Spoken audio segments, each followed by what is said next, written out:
बदलते मौसम के साथ अब पूरे बिहार में चुनावी हवा भी चलने लगी है। पहले देश भर में राहुल गांधी की पदयात्रा, उसके बाद बिहार में कई महीनों से जारी प्रशांत किशोर की पदयात्रा और अब इसी क्रम में दरभंगा में भी आज से 3 दिवसीय पदयात्रा की शुरुआत महागठबंधन के सभी घटक दलों द्वारा की गई है, जिसका नेतृत्व कर रहे हैं राजद के जिला अध्यक्ष उदय शंकर यादव।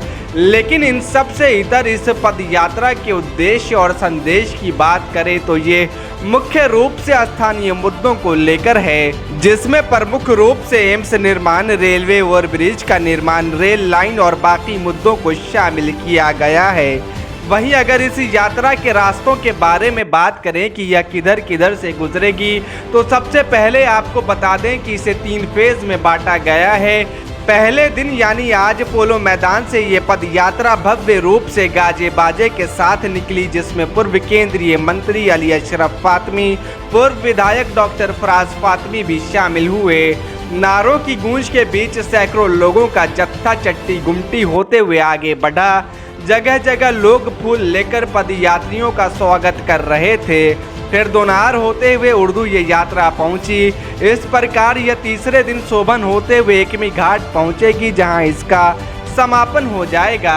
जब हमने नेताओं से बात की तो उनका कहना है कि वह इस पदयात्रा के माध्यम से लोगों को जागरूक करना चाहते हैं और चाहते हैं कि वो आगामी चुनाव में केंद्र में स्थापित सरकार को इन मुद्दों पर घेरे।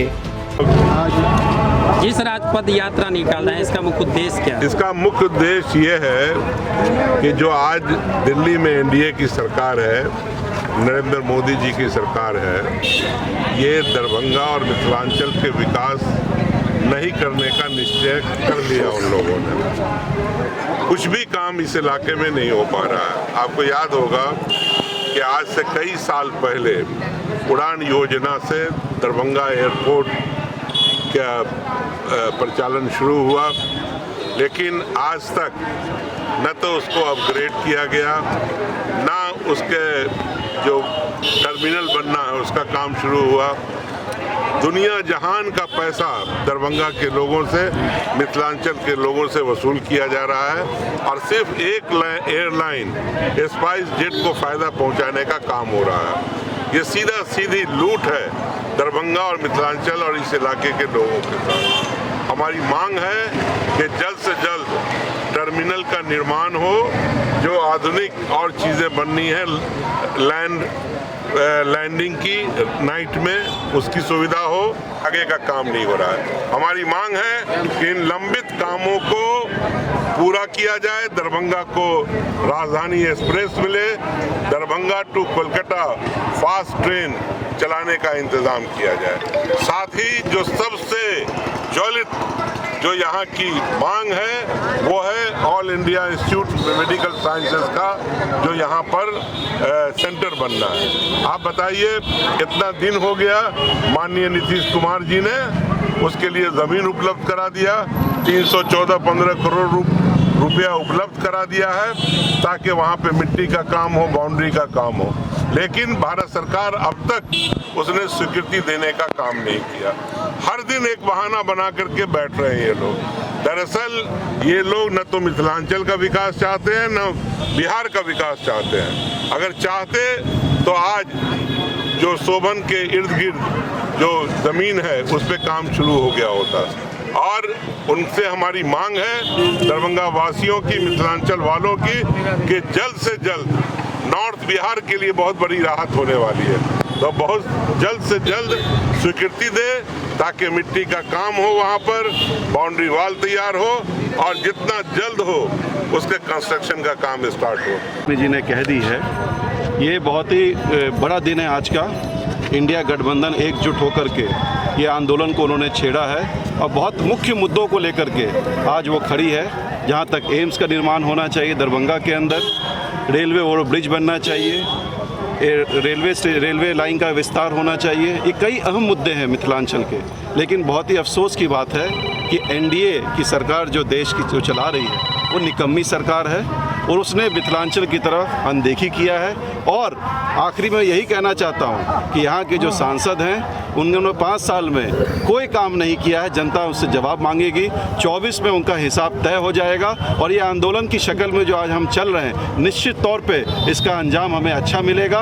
मैं नीतीश कुमार जी का शुक्रिया अदा करना चाहता हूँ कि उन्होंने एम्स के लिए ज़मीन उपलब्ध कराई।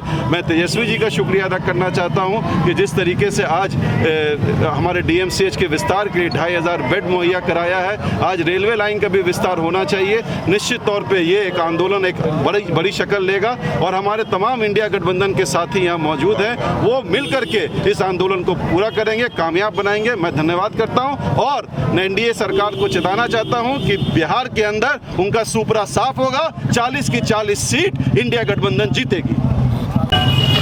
देखिए, आज का जो यह दिन है, हमारे आम जनताओं की जो समस्या है, जिन्होंने हसीन सपना दिखाकर और हमारे दरभंगा वासियों को ही नहीं, हमारे मिथिलांचल, पूर्वांचल और सीमांचल सहित इधर दक्षिणी बिहार के गंगा का, इधर नेपाल तक के लोगों के लिए हायर अथॉरिटी का अस्पताल नहीं है। हमारे कितने माता बहनें इस कारण दम तोड़ देती है क्योंकि हमारे पास वह सुविधा उपलब्ध नहीं है।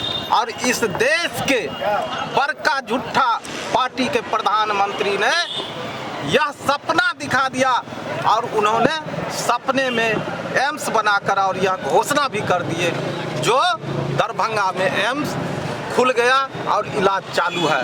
साथियों, आप सभी जानते हैं जो दरभंगा में चारों तरफ से रेलवे लाइन घिरा हुआ है और जब हमारी माता बहनें, हमारे बीमार युवा जब शहर के अंदर प्रवेश करते हैं तो उन्हें 2-2 घंटा गुमती पे जाम में लग जाता है। कितनी माताएं बहनें हमारी गुमती पे ही दम तोड़ देते हैं। केंद्र सरकार का क्या काम है?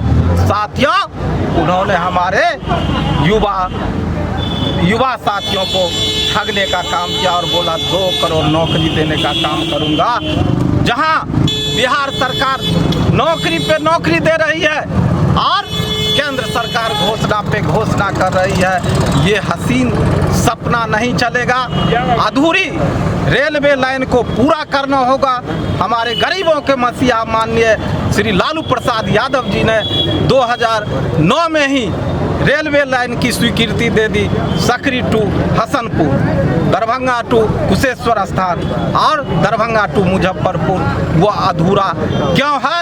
इसलिए महागठबंधन ने यह ठाना है, इंडिया गठबंधन ने यह ठाना है, दरभंगा में एम्स, ओवरब्रिज और अधूरी जो रेल लाइन आपने नहीं बनाया है, उसको एयरपोर्ट का विस्तारित करते हुए उसे बनाना होगा, नहीं तो यह आंदोलन अनवरत चालू रहेगा।